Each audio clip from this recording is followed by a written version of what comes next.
All right, well, good afternoon. Good afternoon. We're going to go ahead and begin our 3 o'clock panel session. By way of introduction, my name is David Replog. I serve in 2 capacities around the Hanford site. One as Vice President for Federal Programs with TRIDEC, which is the Tri-City Development Council and the Community Reuse Organization for Hanford. And then also Executive Director of Hanford Communities, which represents the local governments on Hanford cleanup issues. We have an excellent panel for you guys this afternoon. I think most of these folks are familiar names, and so I won't go through reading their entire bios, but I'll just briefly introduce our panelists. So first, to my right, we have Steve Trishman, who is the Deputy Assistant Secretary for Resource Management at DOE-EM. And then further to my right, we have Adam DeMella, who is currently the Global Government Affairs Leader for GE Hitachi Nuclear Energy. He spent somewhere between 5 and 6 years on the Senate Energy and Water Appropriations Subcommittee staff working on EM issues, so he's a font of knowledge in that respect. And to my left, we have Randall Ridey, who is a counselor for the Los Alamos County Council. And then Brian Vance, who is the manager for the Hanford Site Office of River Protection, as well as the Richland Operations Office. And the topic for today's panel is EM's long-term funding needs. I was in a meeting yesterday where somebody mentioned that when the EM program was stood up, the budget was somewhere at less than $3 billion. I don't know exactly what the number was, but it was less than $3 billion. Today, in the fiscal year 23 funding bill, just the defense portion of EM is over $7 billion. If the Senate mark holds for FY24, it'll be closer to $7.3 billion. So the needs have clearly increased at EM over the last few decades, and we heard it in one of the panels earlier today about the potential for additional funding needs across the complex. And so that's what we're here to talk about this afternoon.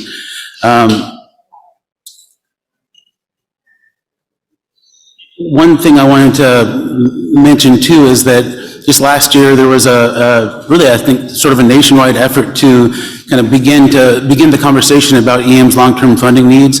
Letters were sent by the governors of Oregon and Washington, a lot of community organizations in the Tri-Cities, as well as Energy Communities Alliance, ECOS, and then we ultimately had a letter from the entire Washington State congressional delegation to the White House and to OMB, not talking specific about Hanford funding, but the funding for the EM program overall, and what the needs might be in the coming next few years and even stretching into the 2030s.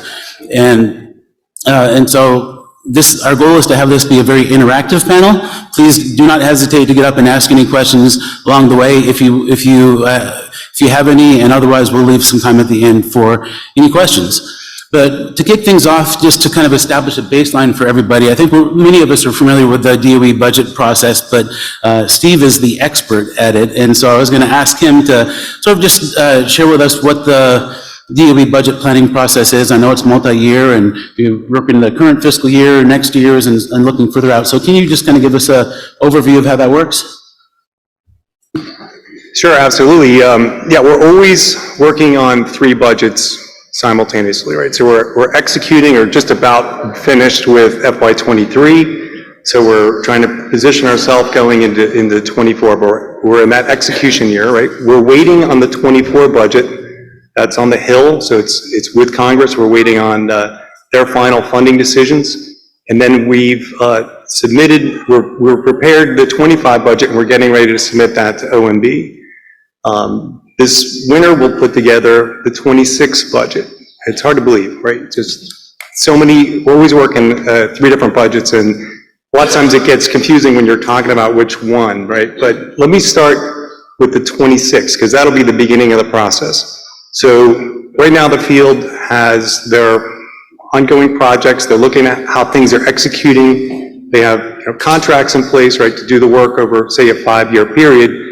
They're putting together their funding needs for 26, right? So they'll look at all the different things that they need to do. They'll generally, at the beginning of the calendar year, they'll start meeting with stakeholder groups. They'll get input on, what the priorities should be. They'll put together an integrated priority list.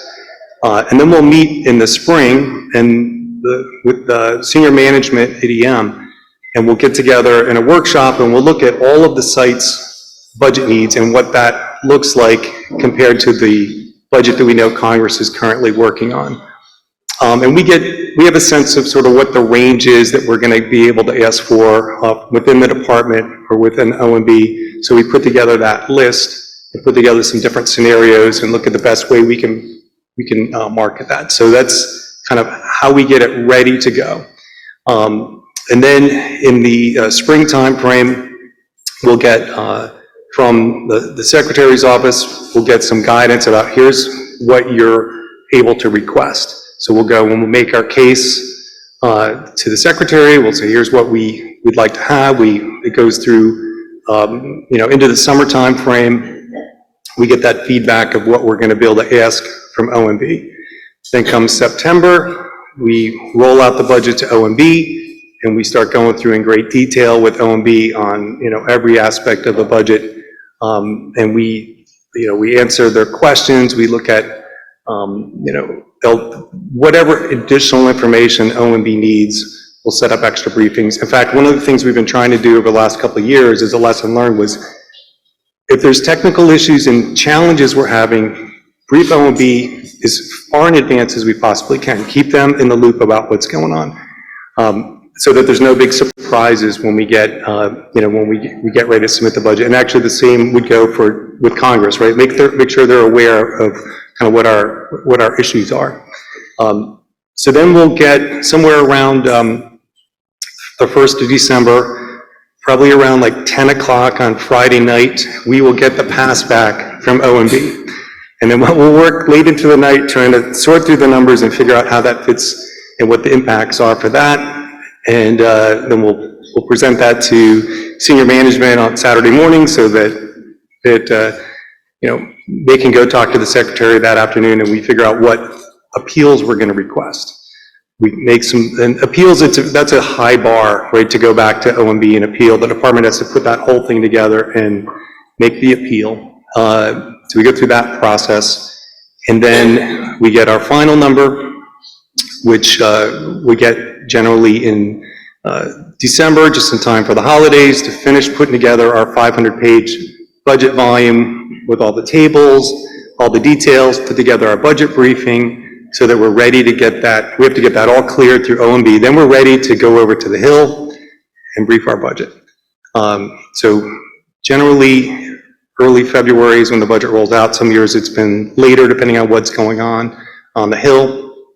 And then we brief Congress on our budget. We spend a lot of time with the staff going through, again, details of what's in it. They're very interested in looking at how has it changed from the prior year? What are the differences and why? So we go through that. Then in the summer, they'll issue the marks. We'll look at what the marks look like, and maybe if we're asked, to provide some technical support or answer questions, we'll do that to make sure they have complete understanding. So when they go to conference, they, hopefully give us the most favorable budget that we can. And so that's where we are now. If you look at the 24 budget, that's where we are. We're waiting for them to conference on our budget. So if you look at our budget marks, we have, very favorable marks. Some things are a little higher on the House side, or some are higher on the Senate side. Those things they'll conference on. Ideally, they come up with a higher number on everything. For us, that would be great. It doesn't always work that way, but so then we get when the budget's passed, we're off and rolling. Even if it's December, some years, April, ideally October 1st, but we're ready to roll out. In the event that they don't pass a budget, then they pass a continuing resolution. So that could be for a week or a month or a couple months. Sometimes they'll go ahead and plan ahead and say it's going to go, say, to December. So we'll get that increment of funding that from the prior year, take the number, take that budget, divide it by 365, multiply it by the number of days that the CR is, and that's how much money we get by control point, and we can allocate it. If we have to advance fund some projects, we can do that. We have a little flexibility about how we allocate it just to make sure we have enough funding. And then once the bill's passed, whatever additional funding that we were getting in that bill, we'll get that. And then we level out a spend plan for the rest of the year, and we're off and running. And can you speak, maybe, and I might invite Brian to share the perspective from a field office manager too, but what's the relationship between headquarters and the field offices in developing the budget? Well, actually, the field does most of the work, and I think Brian will back me up on this. They submit all the detailed data, backup data. They actually draft the CJs. My staff pulls all that information together, so we have a consistent document and briefing, but they're doing all the work to get that information to us, and then we put it together and do the briefing. Anything more you wanted to add? Steve did a masterful job. Steve did a masterful job. Okay, great. Well, then a question, I think, for the entire panel from your perspectives. I mentioned that the EM funding has gone up significantly over the last couple of decades, continuing to go up. What's enabled EM to obtain this increased funding in recent years? Brian, you want to start? Yeah, I appreciate the opportunity to start because I think part of what we've really focused heavily on is what we could call the virtuous circle of publicly funded activities. So what we focus very heavily on is safe, efficient, effective, predictable cleanup progress, and talking about that progress with our very, very broad range of stakeholders, the tribal nations, to make sure that they understand and appreciate the work that's being done. That progress and then talking about it builds the support which enables Congress to see the site as investment worthy, which allows funding to continue to come back to the site so we can continue the cleanup effort. That's a fairly significant effort internal to the lifelines of the site between the department and our contractor partners in creating the environment that we can be successful, because if you look at across the complex, everything we do is difficult. We've got technical difficulties, we've got regulatory challenges, we've got, in some cases, stakeholder challenges. Everyone wants different things potentially, though ultimately everyone really does want the same thing, to progress the cleanup mission, see the sites move forward in a safer environment as we progress the mission. But none of those pieces are easy, and it's always a very complex environment to create successful outcomes. And so when we do develop the momentum and we do develop the teamwork and we are showing progress, we've got to be very, very engaged and talking about it with our community, talking about it with our state representatives. For Hanford, it's not only Washington but Oregon. Talking about it with certainly the congressional staff and congressional members, our tribal nations, and really helping them to see in a very complex risk management problem that we're optimizing the dollars that we receive at the site, we're delivering cleanup progress focused on the most important part, which is the health and safety of our workforce and also our community. And when we have that progress in an environment that we can share and they can visualize it and embrace it, then we tend to see the circle completed and funding continues to flow.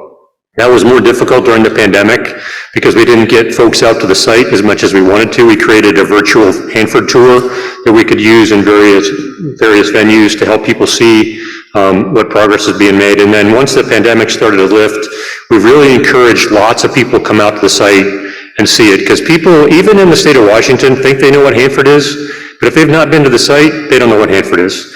And so I can see them changed when they leave as a result of the progress that we're delivering and being faithful to the process of talking about our successes and being transparent when we're challenged, because we are challenged, and talking about what we're doing about it and building that credibility. That's key to our success in the funding process that the congressional members have to go through. And that's being played out not just at Hanford, but the 14 other sites as well. When we do that well as a complex, then the funding comes and we continue to make progress, and that's sort of that virtuous circle aspect of it that's so critical and not always understood, perhaps, at the level we've executed over the last several years, but I think that's critical to our mission going forward. How about you, Randall? Yeah, thank you. So I guess going back over 30 years, I used to work as a contractor in the environmental business and worked at a lot of Department of Energy sites, so I have kind of a side, perspective from looking at that side of it, as well as more recently as an elected official. I've been an elected official for the last 4.5 years. And I would agree with the job that EM has done in terms of better communicating with the public and letting people know what successes we have, and I think being more transparent about where the issues are. I think that's been a large part to getting additional funding.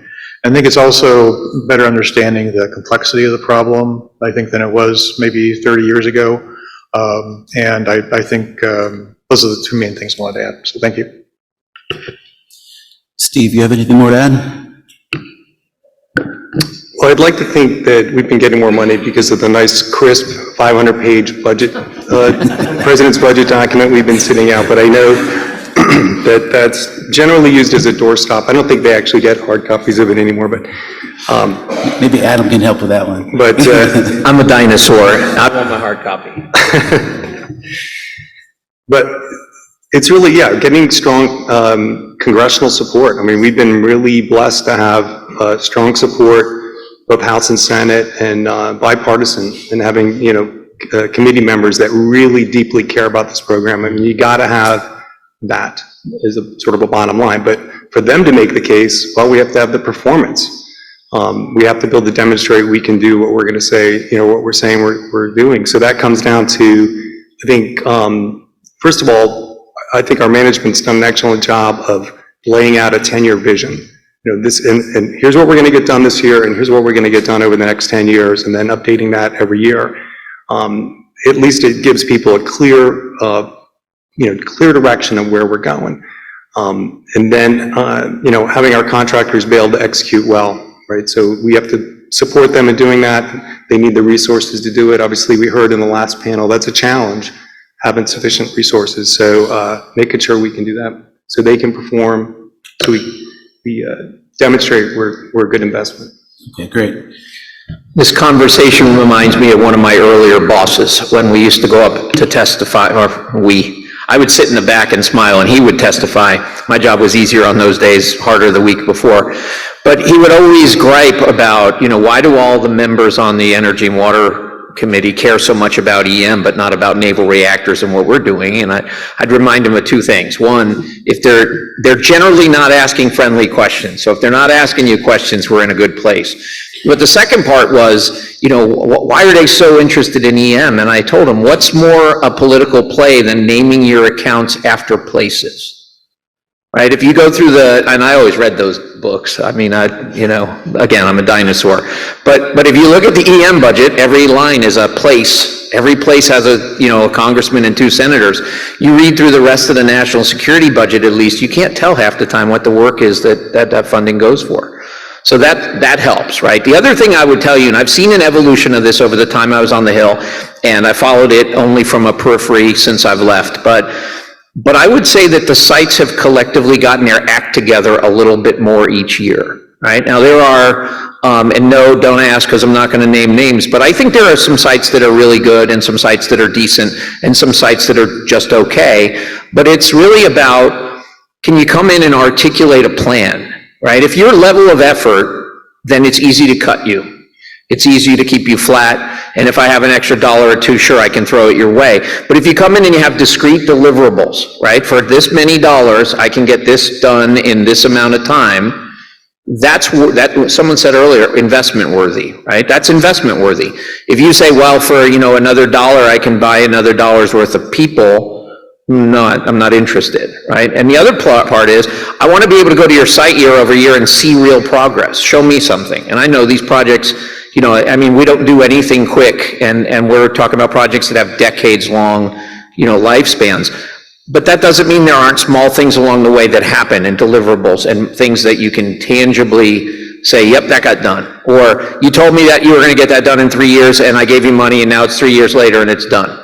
Right? And then the last part, and I would say this all the time when I was on the Hill, and I'll still say it, I love my friends in the legal profession, but I don't want to spend money on lawyers, right? I want to spend money on people cleaning up.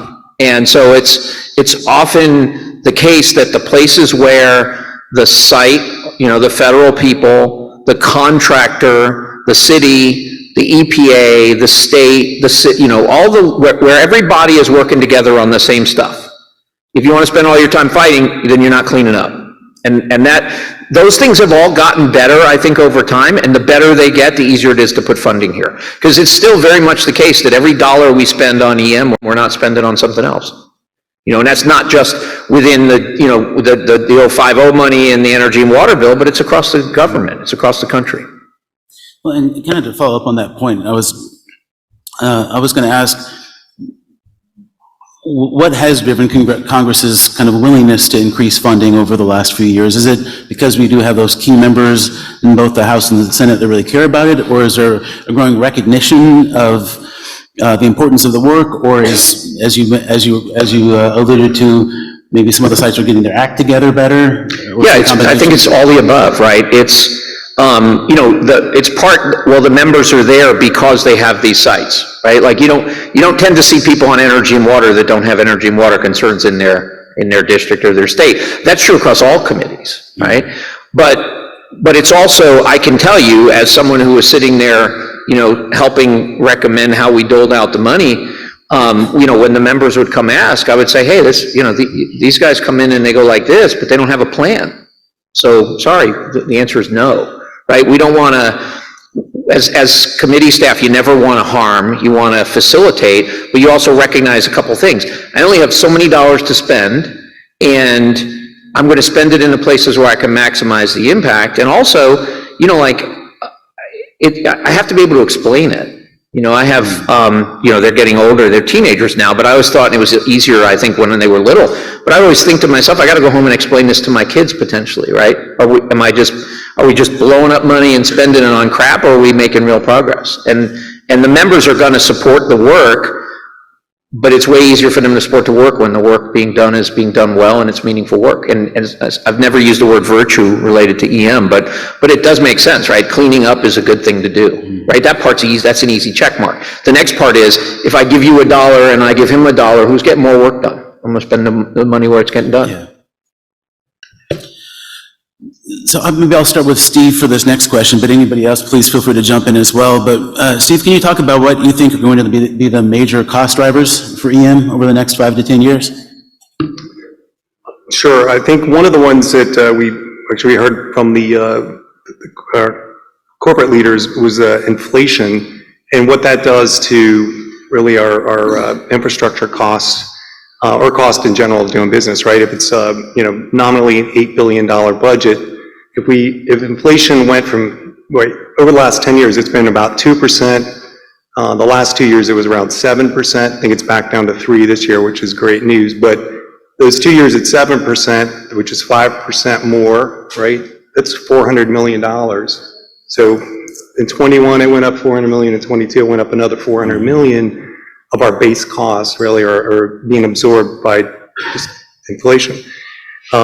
So that's concerning, right, if that were to continue on, because if you look at overall, again, $8 billion, about $3 billion of our budget is just our base costs of keeping the doors open, right? When you got a site like Bryant's, 586 square miles, he's basically got a county worth of infrastructure, roads, power, water, sewer system, all this stuff, buildings, roofs, all of that. So the longer it takes us to get the mission done, the more money we have to plow back into infrastructure, which, to Adam's point, doesn't seem like a great investment because it's not getting the cleanup work done if you're having to put money in infrastructure.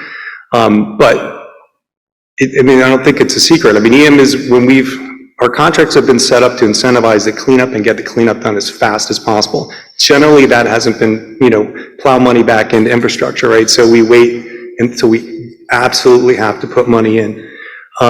So that's, I would say, one of the concerns. If you look at sort of the big scope drivers coming up, we have, and we talked about tank waste this morning. I talked about how well things are going, and we've made significant investments in the infrastructure. We still have two, at least big pieces to make, right, with the high-level waste WIP plant at Hanford, and we have money in the budget to start design and eventually start construction, but that's a something that's coming up. And then obviously we have at Idaho, we have a calcine to deal with there. So there's some investments still left in treatment capability.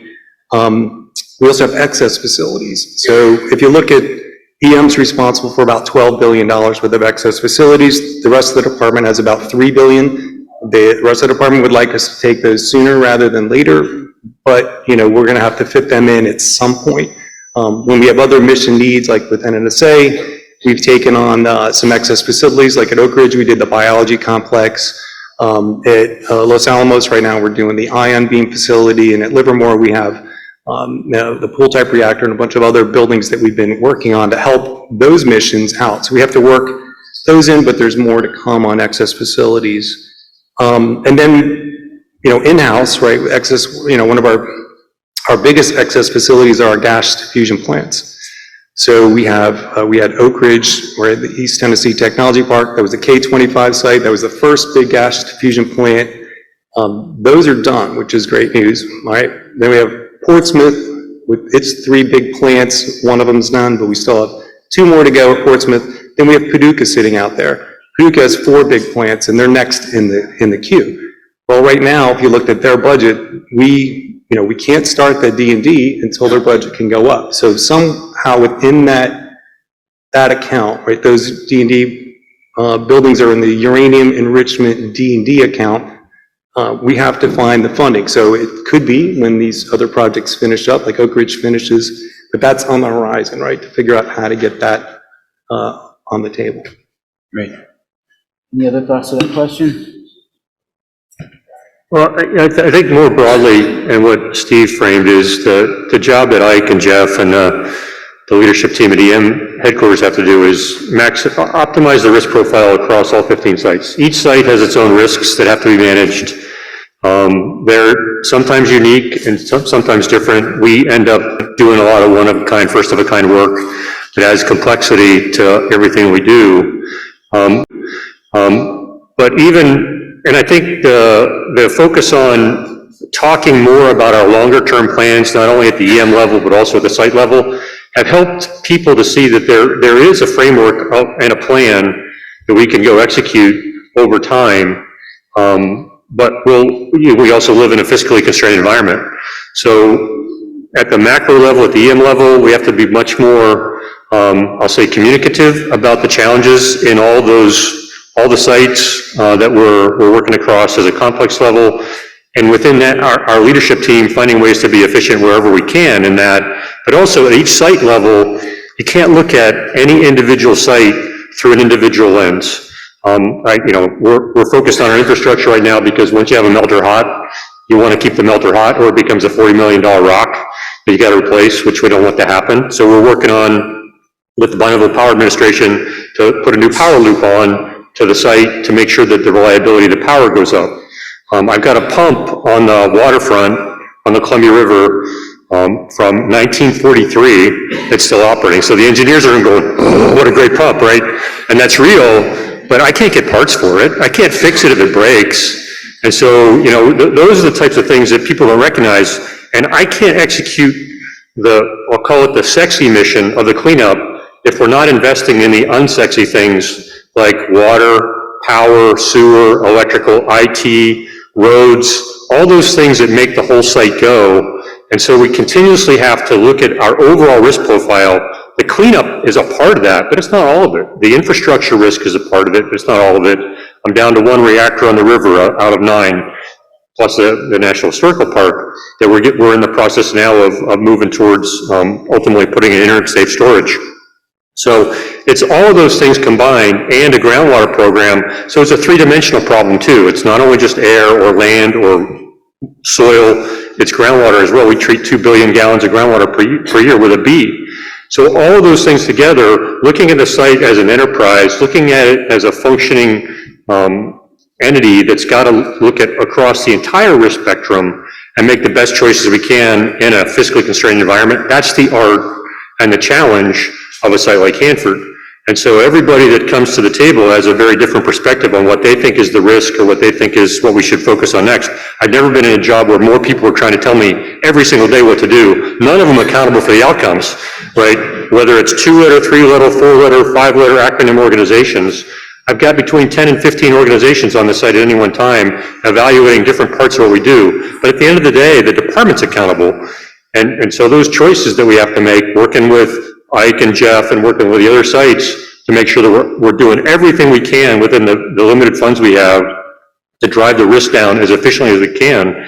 That's the challenge of a site like Hanford. It's the same challenge at every other EM site. So the ability to talk about that and educate people and get them out on the site to see that, so they understand, have a context for what we're talking about, is really, really helpful. Because, you know, the regulatory environments are great, or the regulatory regimes are great, but they weren't created until we had built and operated the plant for 40 years. So nothing in Circular or RCRA really applies well to what we do. And so that tailoring, that working with David Bowen and his team, working with the EPA, to try to find ways to yes in an environment that's really complex is really the strategy behind and the philosophy behind how we've turned the corner, I think, in the Hanford site mission. And I think we're seeing that played out over the other 14 EM sites as well in different measures. Randall or Andy and Adam, either one of you have anything to add? No, I think we covered that one.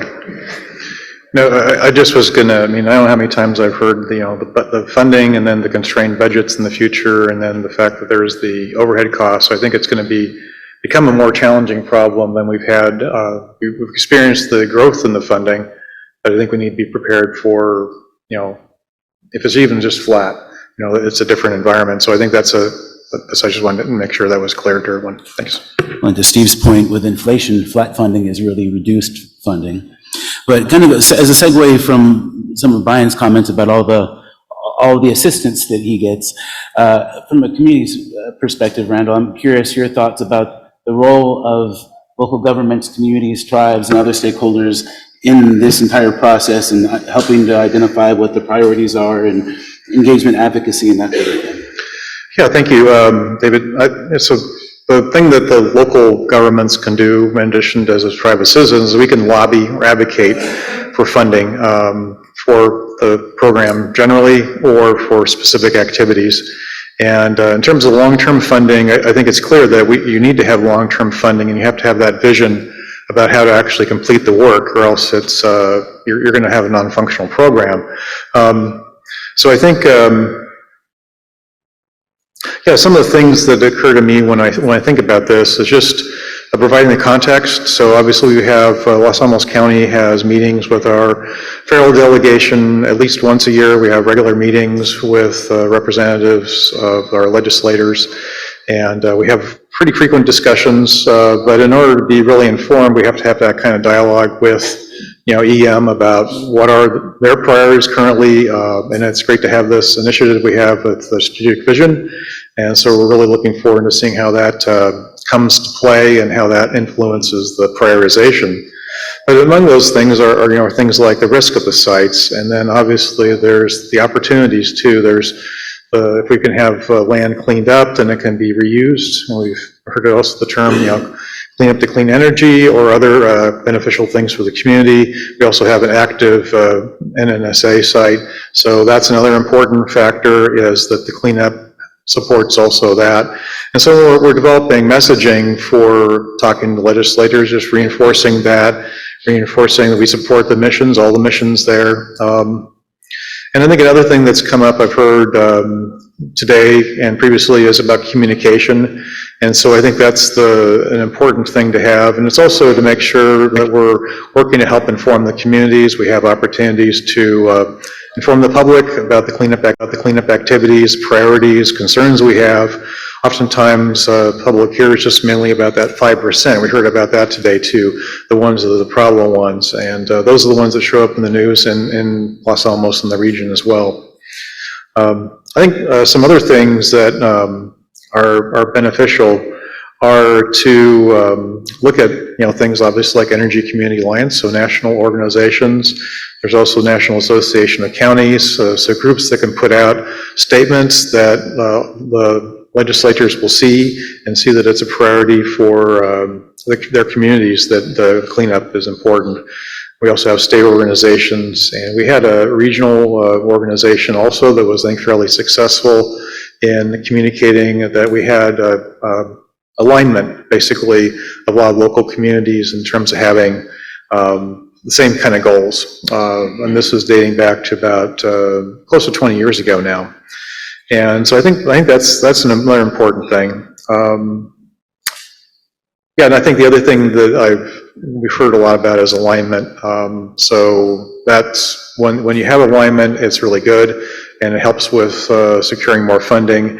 And but when you don't have alignment, that's something you need to work through. You need to work through and have that a better message, I think, if you're trying to advocate for either more funding or level funding.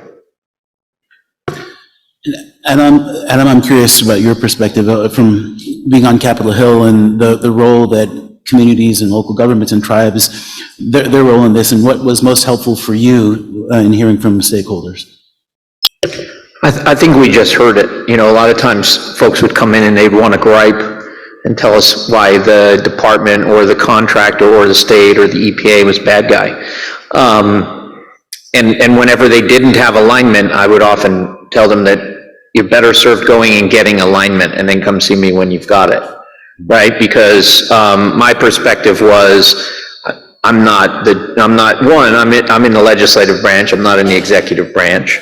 I'm not the person doing the work. I'm not the person in that community. It's best that, it's, again, going back, it's like what I tell my children when they can't get to resolution, right? If you want me to resolve it, I will, but then everyone's going to be unhappy. And so I think the key is handle it locally. I mean, I was at probably 6 years ago, and I don't remember exactly the venue, but it was an EM workshop. And I remember there was a bunch of folks from a particular site and community, and we did these breakout sessions, and my head exploded because we're sitting in a room 1,000 miles away from where they all live, and they're having a conversation. And my question at the end, or probably I didn't wait till the end, was, why did you travel this far to have a conversation with each other? It sounds like you're talking for the first time, right? Like that doesn't work in any business, in any situation, anywhere. And so, there are some legitimate issues that can't be resolved, and there are processes for resolving those things. But the bottom line is when people don't talk to each other and they think, oh, my end around is I'll go to my senator, they're wrong, right? Another question back to you, Adam. In your role as a former appropriations staffer, what was the question that you asked EM, or the question that you asked other folks who came in to talk to you about funding? The question I'd often ask EM was, it had a lot more profanity and volume in it than this, but it was some version of what were you thinking? But also recognizing, as when Steve walked through, he's a way more of a diplomat than I could ever be. OMB has a role, right, in the budget, and so that role usually is to take what might have been a thoughtful document and make it less thoughtful. And so there's also the politics of it, right? Like the Hill gets blamed all the time for being overly political, but the executive branch is pretty damn political too. Again, remember what I said earlier, the names of the accounts are places. And so, you'd get a budget where it was crystal clear, hey, it's not surprising that you took $150 million out of this site, which happens to be the site where the chairman lives, and you moved it to this other site, like that kind of stuff. And so, we recognize that that's part of the, I'll say game, and I recognize that it's not really a game and that it impacts real mission and real people's lives, right? But there is a certain amount of political gamesmanship that's embedded in the budgeting process. EM is one of the places in the DOE's budget where I think there's even more of that than others, but everyone sort of understands it. And at the end of the day, what we would always try to do is, first, you don't want to break anything, right?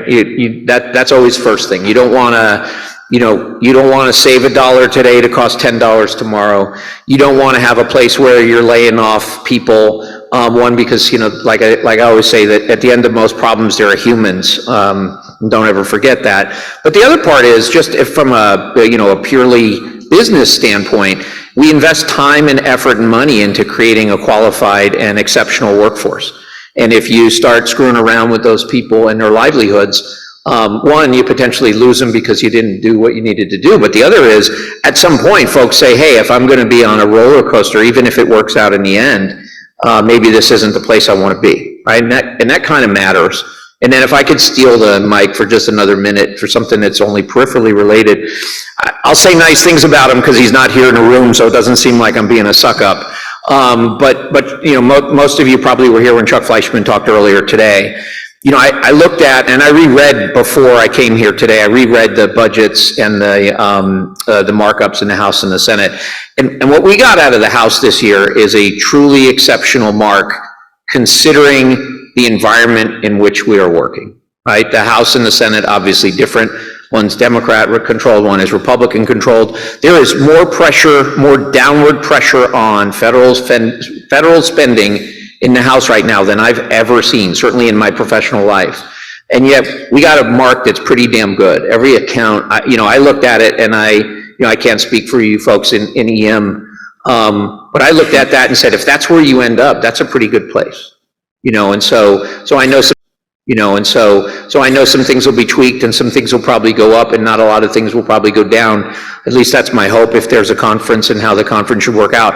But that's a lot of work from a chairman and a staff that's pretty dedicated to the mission, right? And that's the thing that folks should feel good about, which is they're doing that because they care about the mission. What you didn't see was up marks in, Tennessee and down marks everywhere else. And we've seen that when other people were sitting in his chair, right? What you saw was an overall recognition and respect for the work that's done across the complex. So, again, I wouldn't say that if he was here. I don't want to seem like I'm kissing his butt, but we should all remember and say thanks from time to time because they did a great job. And just a reminder, if there are any questions from the audience, please feel free. I'll keep asking questions, but you all might have some good ones. See a gentleman coming to the mic. So I know it doesn't necessarily have to do with funding, but you'd been talking about just getting interest in what is going on in the project being completed. And I was just wondering, what, if any, plans do we have for the youth that are up and coming in elementary and middle and high schools to get them involved and understanding what's going on? Because I know, or maybe it's just in my mind, but when I think of gaining public interest and going out to the Hanford site, which is where I work at WTP, I think of usually adults riding a bus around, and I think that is good, and you do gain some understanding from that, but I feel like really getting the momentum of more of what we can and should have is really going to come through the youth. And yeah, just wondering if there are any particular plans to get them on board and gain that vision that we have and help them capture it as well.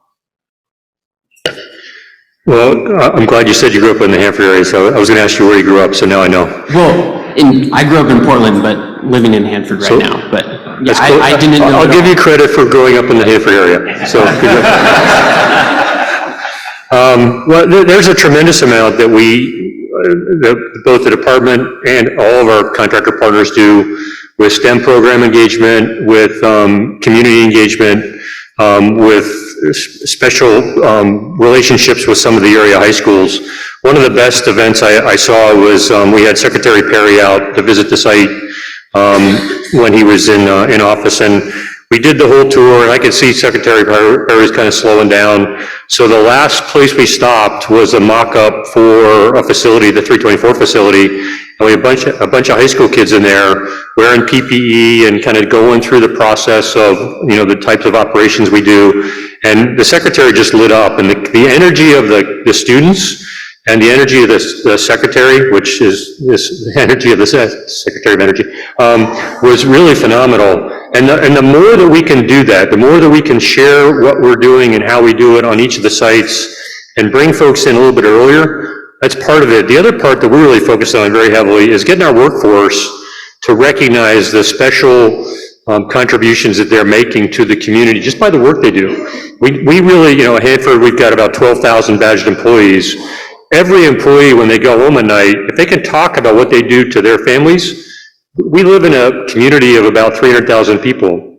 We employ 12,000. Each has a family of 4. I'm doing easy math. There's 50,000 people in the community of 300,000. If they're all out there talking about what they do in a way that captures the imagination of their children and their neighbors and their friends, and talk about Hanford as a great place to work and live, we'll start to see the workforce challenges of the future start to melt away because more and more people are connected to something that's really important. And at the end of the day, like I talk to our folks all the time about, you can go home and you could probably find a place to make a little bit more money if you do that, but very few places can you work and know that the impact that you have is really the economic prosperity of not only the Tri-Cities community, but the entire Pacific Northwest. Because a bad day at Hanford is in international news, right? And we still have people that come up to folks that work on my team that ask them where they live, and they say it in the Tri-Cities, and they, oh, what a terrible place. It's scary and it's horrible, and how can you live there? Because the people don't take the time to learn about Hanford, learn about what we're doing, and connect to the mission. And the more people that we have talking about it in a positive way, the more outreach that the department has, our contractors have into the schools to demystify the work being done there, that's gonna continue to reap benefits for us for decades. And we just gotta be more aggressive in doing that. I think we've got a good start, lots of good programs. The contractors have phenomenal programs out in the schools. We just need to do more. Thank you. Thanks. Randall, are there programs in Los Alamos that you could also speak to? Yeah, there's some very similar programs in Los Alamos, and some of them focus around, things like Earth Day, and have the contractors come out to events. We also have, a bear festival, and it's a way for people to understand, what the contractor's doing, what the opportunities are, and I just would agree. I think that there's just, it's like communication. You can't do too much outreach to the schools and offer opportunities. There are internships available as well, so that's all real important, and that's what connects people in the area. And there's been a lot of outreach to not just to Los Alamos, but into the neighboring communities as well. So we can always be doing more, I think. I would add a way different angle to answer your question, right? And it's this. Everyone here is in the room for a reason, and we're working in the field we're working in. We don't realize the impact that we have when we share. And I say always talk to people younger than you, not people older than you, because they listen more, okay? So what started as, and I won't bore you with the details, but my daughter got in trouble in school when she was in second grade because they were teaching different types of energy. They said nuclear is dangerous. She objected. The teacher tried to settle her down. She told the teacher that she was teaching information that wasn't correct. So she got sent to the principal's office, short discussion, I get a phone call, I meet with the principal. I said, well, when are we sending the teacher home, right? So the way it ended up resolved, and my daughter at the time demanded an apology and a retraction, and this teacher go in and correct the record. The teacher said no. The principal looked at me and said, help. I said, hey, I live with the kid, what do you want from me? So as a result, I went and I taught a class to that class about different types of energy, right? And so, I just went in and literally I drew some pictures and we chit-chatted and I talked about different things and why I did what I did. They liked it. They invited me back the next year. My son wanted to know why I was teaching my daughter's class, so I had to go teach his science class too for a day. That blossomed and grew into what is, at the end of the day, not a very large time commitment on my part, but I spend a few hours, a few days a year at the elementary school, at the middle school, and one day a year I spend 2 hours at the high school. This is the first year, so I've been doing this along with my kids. Now, my son just graduated and went to college for the first time. But what it ended up creating was this little group of eggheads that sort of followed through and would shoot notes to me and tell me what they were doing and this, that, and the other thing, and just creating a general interest and excitement about science and technical stuff and engineering. And I didn't teach them anything technical. I like to say I'm a recovering engineer, so I'm not qualified to teach science stuff, okay? But we just would talk about things. And what I have now is a group of kids that just graduated from high school, and a bunch of them went into technical fields, and they all sent me notes, right? So that's a tiny, tiny little investment. I don't prepare very much for it. I don't do a lot of homework. I don't bring in gadgets and gizmos. I do a little for the little guys. But just sharing and talking and telling them what we're doing. And so imagine if I can go generate, I think it's 12 people going off to college to study technical fields. Imagine if everyone in this room could do that, and we could each do 12 a year, right? And then get them interested in working in my case, it's generally, I say, come work in the energy field. or come work in the national security field, because those are the places where I've spent my life and that's where my passion is. It's not hard. Seth. All right, two questions for Adam, because, Adam is always very clear in his message when he's talking to us. So the first one is, pull the curtain open a little bit, let us see behind that curtain. How much of the federal budget is baked before you ever see the president's budget come in? So the appropriations staff, typically when we look, the budgets don't really move that much every once in a while here and there. You've got your priorities, the members have their particular priorities. And when we read the reports, every once in a while there's a surprise in there, or there's a new issue that we're going to deal with as we go forward. But, talk to us a little bit about how it's kind of baked beforehand. And then, one of the messages that you've always given at ECA meetings is about visiting the offices. And, you used to talk about how many people how many people actually came in, who came in and who didn't. So if you could just talk about the importance of that as well. Sure, those are good questions too, thanks.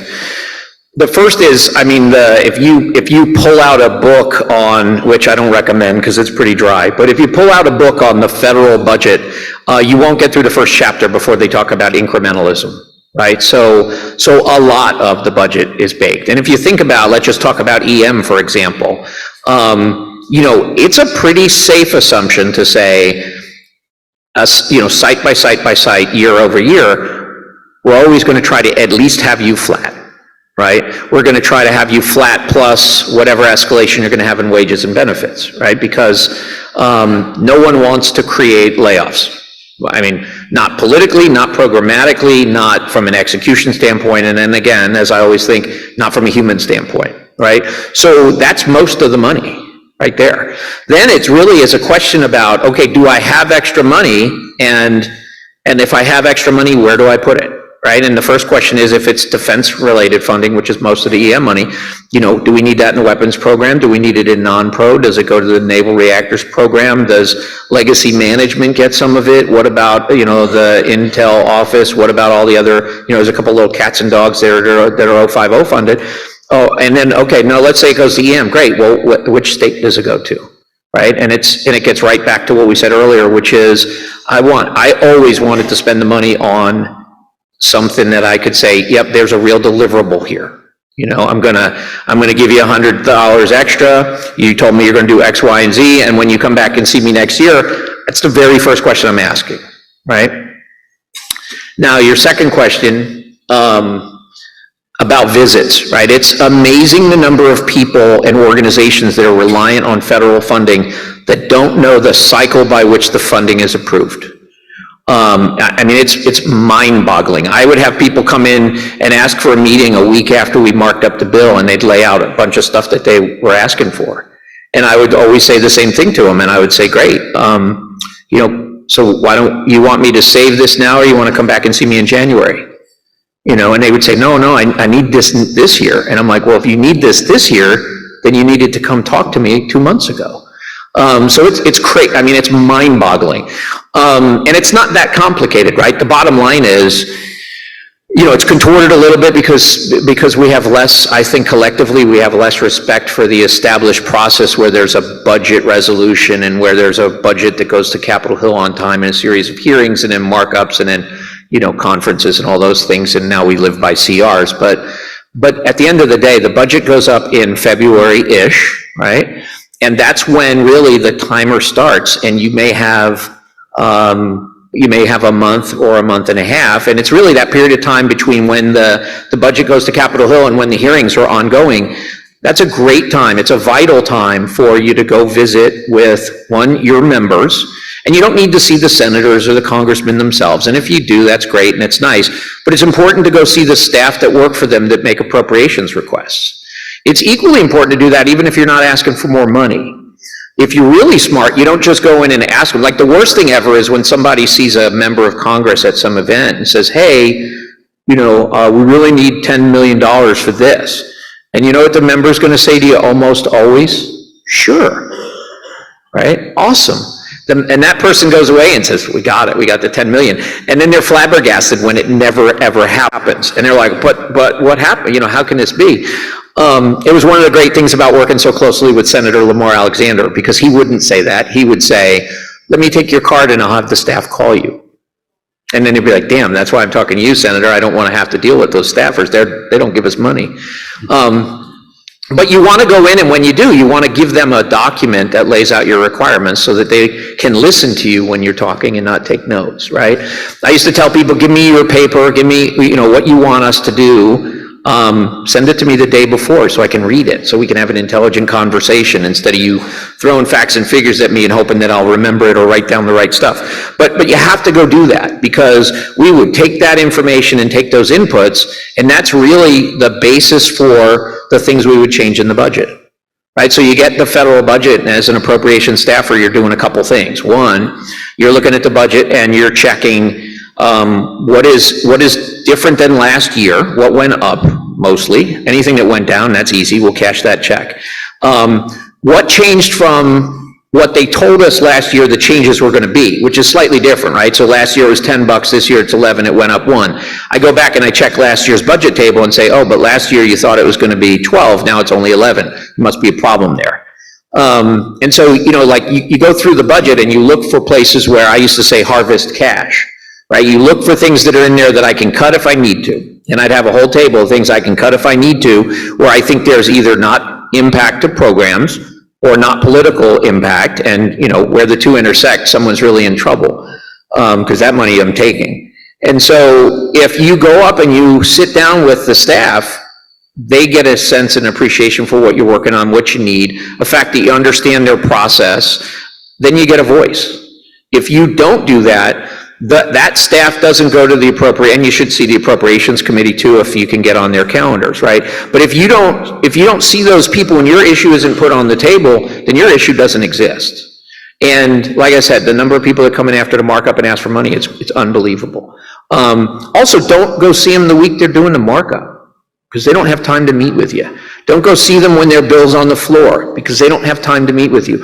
I used to have periods of time where I would schedule meetings, literally, that were 10 minutes long. And people, lobbyists would always be pissed off. Oh, I brought this CEO in from so-and-so and he wants an hour. I'm like, great, you can have 10 minutes or 0 minutes. That's all the time I have, because literally I'm doing 45 meetings today, which is why having it on a single piece of paper is helpful. Any other questions? Last call for questions. I'm going to ask one, and I think it probably could be for anybody on the panel, but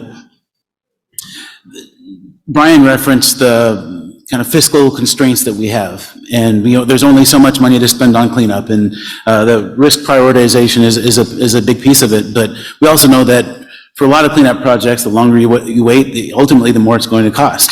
And so can you, I guess from both the DOE as well as the former congressional perspective, kind of talk about how that's calculated, or how budget decisions are prioritized when there's competition and real kind of fiscal constraints?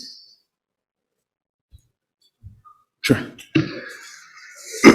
So, as an engineer, I like to look at it as, you know, there's clearly a single answer that could come out of it by just getting out my calculator, right, and look at a spreadsheet and maybe a slide rule.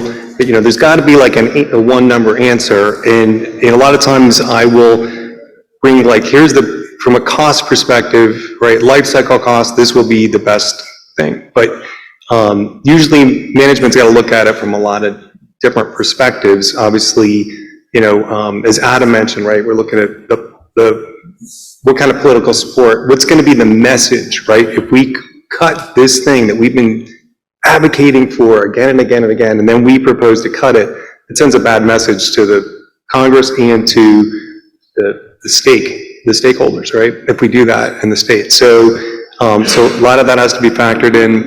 But typically, we want to continue doing the work that we already have under contract, right? We don't want to stop something that's extremely disruptive and expensive, right? To shut an activity down, send those people home so you could start something else. So we're rarely ever going to do that. What we're hoping to do is get to a great point.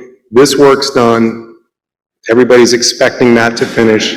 that workforce is going to be moving over to a different project, right? We finished up like IDTTP, right? We finished up demolition of those buildings. That workforce moved over to Y12 and ORNL to start doing excess facilities there, right? So you want to be able to have that, kind of a clean transition. When one job's completing, you got something else to move to. So we're looking at how do we maintain that skill set, right? How do we keep the workforce, we've spent a lot of money training people, getting them on board. We want to keep using them as best we can. So typically what we see gutting on the chopping block is the new stuff. What's the new project that you need, right? Because that's going to be above and beyond, and it's as Adam was talking about, hey, they already know how much money they have, and suddenly you're asking for a lot more for something new. So can we complete something so that'll offset the cost of the new thing? I would just add that most directly EM competes with NNSA in the legislative side, right? The process, Steve describes on the executive branch side is different, and I know it well from my 20 plus years on that side of the fence. When it goes to Congress, and one of the things that frustrates the executive branch folks a lot is they're like, well, but we have a budget process, and we did, and on the Hill, you're like, yeah, we have a budget process too. It's called allocations, and it's very, very different. But a lot of times, it just simply boils down to, let me say it this way, all the time, it simply boils down to a very small number of people, and sometimes it's only 2 people, but sometimes it's 4 or 5 sitting in a room and saying, look, I need this amount for my 050 account, energy and water, and it starts out with, no, I need this amount in defense, I need this, and what I found is, like most things, if you do your homework more so than the other person, you win, right? And so your side is the side that wins. And this goes back to the question Seth asked, which is, if I'm sitting down negotiating why I need more money for EM, for weapons, for non-pro, for what have you, against a top-line defense number that, the overall Congress is dealing with, the more information I have about what the real impacts are, what the real needs are, and what the deliverables I can provide with the money, the easier it is to win that fight. Great. Well, we are now a little bit past time, but it's been a great conversation, great panel. So please join me in thanking this panel.